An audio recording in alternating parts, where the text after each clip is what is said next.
बेटी के नखरे। महक और मोहन के घर काफी सालों बाद एक बेटी होती है। वो उसे देखकर काफी खुश रहते, उस बच्ची की छोटी सी छोटी चीजों का ख्याल रखते। अरे महक बेटा, चाहे लड़का हो या लड़की, इतनी आजादी नहीं देते, बच्चा बिगड़ जाता है। आपको पता ही क्या है सासू माँ, चुप रहिए। हम दोनों कमाते ही क्यों हैं? इन बच्चों के लिए ना। देखिए तो कैसे प्यारे प्यारे पैरों से चल रही है, कितनी प्यारी लग रही है। अब मैं क्या इसके पैर काट कर बेड पर बिठा दूं इसे? अरे मैंने ऐसा तो नहीं कहा, मेरे कहने का मतलब ये था कि बस करो ना माँ, क्या सारा दिन टोका चाकी करती रहती हो। अरे करने दो ना जो कर रही है।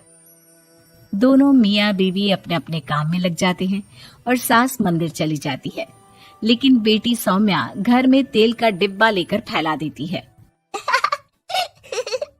घर को तो मैं पराठे की तरह सेक दूंगी।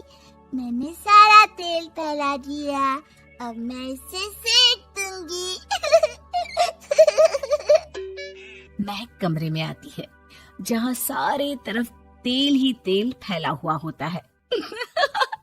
अरे मोहन देखो तो, अपनी छोटी सी बच्ची की हरकत, पूरे घर में तेल फैला दिया। मोहन भी आकर हंसने लगता है। छोटी सी सौम्या को लगता ही नहीं कि उसने कोई गलत काम किया है, वो भी खुश हो जाती है। अब तो आए दिन वो कोई ना कोई नया नुकसान करती, कभी टूथपेस्ट गिरा देती तो कभी डिटर्जेंट। हालत ये थी कि घर का राशन किसी किसी महीने तो 2 बार भरना पड़ता। रोज ये कोई ना कोई नुकसान करके खड़ी होती है। अरे तो क्या हो गया माँ जी, बच्ची है, बच्चों वाले काम ही करेगी ना। आप बिना पता नहीं क्यों उसी के पीछे पड़ी होती हैं। धीरे धीरे सौम्या बड़ी होती है। एक दिन, माँ देखो दरवाजा खोलो, वो ऑनलाइन मैंने जीन्स मंगवाई थी, वो आई होगी। 3,000 दे देना और पैकेट ले लेना। 3,000? ऐसी कैसी जीन्स है बेटा, ये तो बहुत बड़ा अमाउंट है। माँ फालतू बात थोड़ा कम ही किया करो और जल्दी जाओ, वरना समझ लो खाना नहीं खाऊंगी मैं आज सारा दिन। सास वहीं खड़ी सब देख रही थी, लेकिन अब तो उन्होंने भी बोलना छोड़ दिया था।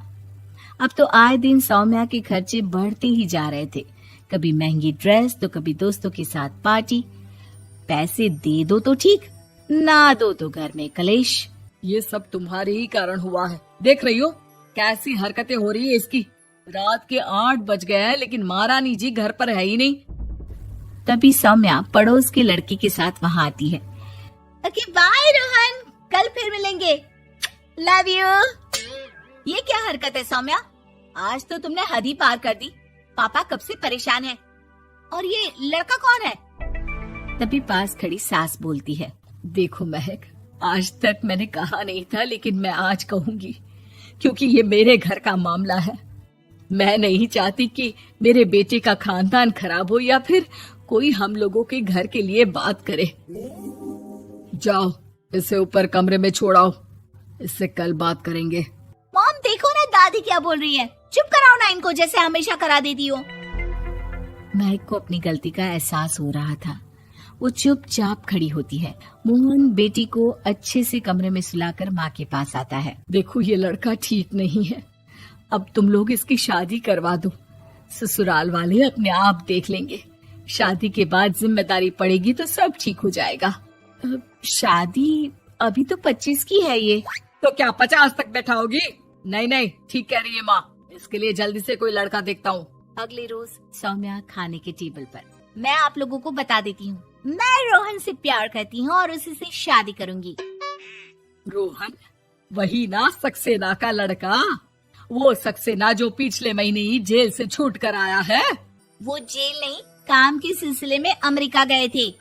अच्छा, सक्सेना अमेरिका गया था तो क्या पैसा वैसा कमा कर नहीं आया? ये देख रही है ब्लाउज, उसकी बीवी ने सिला था मेरा।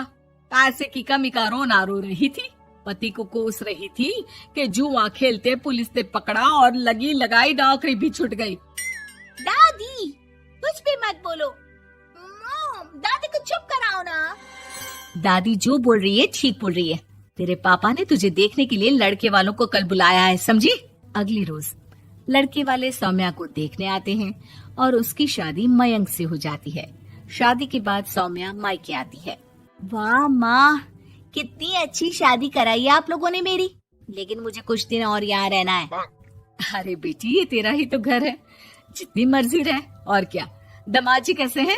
अरे वो मयंक नहीं आया, कल शादी, आज तू अकेले, सब ठीक तो है ना? महक एक बार फिर सास पर चढ़ बैठती है। अब बस करिए ना माँ जी, अब तो ज्यादा ही हो रहा है। माना आपकी कुछ बातें मैंने नहीं मानी, लेकिन अब ये मेरी बेटी मायके आई है तो क्या उसका मतलब यही कि वो लड़कर आई है? हाँ पीना। सौम्या दादी की तरफ देखकर मुस्कुरा देती है, जैसे उन्हें चिढ़ा रही हो। दादी, मैं लड़का नहीं बल्कि ये बता कर आई हूँ कि मुझे कुछ दिनों के लिए यहीं रहना है, माँ के पास। मेरा मन धीरे धीरे ही तो ससुराल में लगेगा। अब अगर आप बोलती हैं तो चली जाती हूँ मैं। अरे नहीं नहीं बेटी, ये मतलब नहीं था तेरे दादी के बोलने का। सौम्या कमरे में चली जाती है और अगले ही पल जींस टॉप पहनकर बाहर आती है। माँ, मैं ना अपनी सहेली के घर जा रही हूँ, आने में देर हो जाएगी, खाना मैं वहीं खा लूंगी। सौम्या सहेली के घर चली जाती है। अरे सौम्या ससुराल से आई है, कहीं दिखाई नहीं दे रही। वो सहेली के घर गई है, काफी दिनों बाद बच्ची का मन कर गया होगा। महक रहने दे, अब इतना हल्के में ना ले। लड़की अब किसी और की अमानत है, घर में इतनी देर से आएगी तो लोग क्या कहेंगे। और होता भी ऐसा ही है। दरवाजे में पुलिस आती है जिसके साथ सौम्या होती है। ये आपकी बेटी है? जी लेकिन क्या हो गया? पापा, मैं और रीना घूम रहे थे तो रोहन वहाँ आ गया। उसने मेरे गहने खींचने की कोशिश की, जब मैंने नहीं दिया तो मुझे धक्का मारकर मेरे गहने ले लिए। पापा, मुझे माफ कर दो, मुझे ना मयंक के पास जाना है। आप उसे फोन कर दो, वो मुझे ले जाएगा। दादी आप ठीक कहती थी, वो अच्छा लड़का नहीं है। कोई बात नहीं बेटा, मयंक का फोन आया था, उसे तेरी याद आ रही थी, लेकिन वो तुझे भी अपनी जिंदगी जीने से नहीं रोकना चाहता था। मैं उसे बोल दूंगी कि वो कल तुझे लेने आ जाए। अगले दिन, चलो सौम्या, मैंने आज रात की फिल्म की टिकट और 5 स्टार होटल में खाने के लिए टेबल बुक कर दी है। फिर क्या, सौम्या खुशी खुशी अपने ससुराल चली जाती है और महक को बड़ों के सीख की कीमत का पता चल जाता